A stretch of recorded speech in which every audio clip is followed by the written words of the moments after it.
Hello दोस्तों, स्वागत करती हूँ अपने यूट्यूब चैनल और फेसबुक पेज पे। बहुत ही प्यारा सा बेटा विवाह गीत लेके आई हूँ। अच्छा लगेगा तो ज़रूर लाइक शेयर और कमेंट जरूर बताना ये गीत कैसा लगा। बहुत ही प्यारा सा गीत है।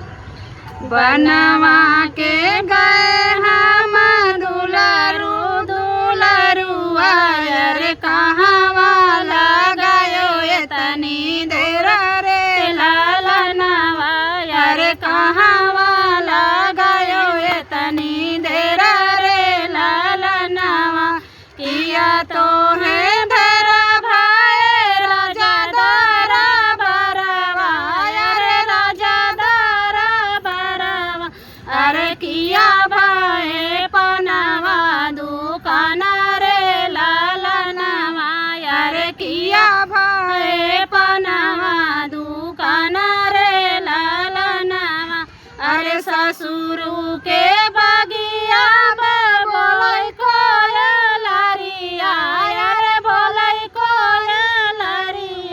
अरे बोलिया बाहू तालू भवन रे लालनवा अरे बोलिया बाहू तालू भवन रे लालनवा सोनावा के खगनो है देवई हो मालिनिया अरे देवई हो मालिनिया अरे पकड़ लावा ससुरु को जाई कोई लरिया अरे पकड़ लावा ससुरु के जाई कोई लरिया पनवा के पतवा में लूकन लालनवा अरे पनवा के पतवा लूकन रे लालनवा अरे जियरा के प्यास रे मालिनिया अरे मोरे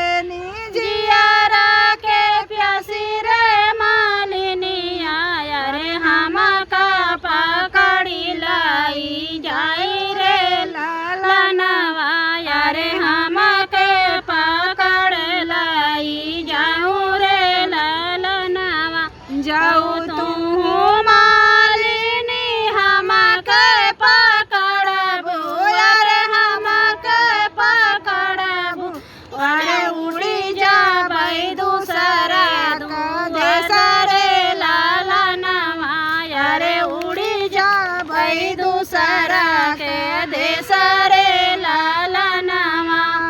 कैसा लगा गीत? बहुत ही प्यारा सा। कमेंट में जरूर बताना। छोटा ही है दोस्तों, लेकिन बहुत ही प्यारा गीत है।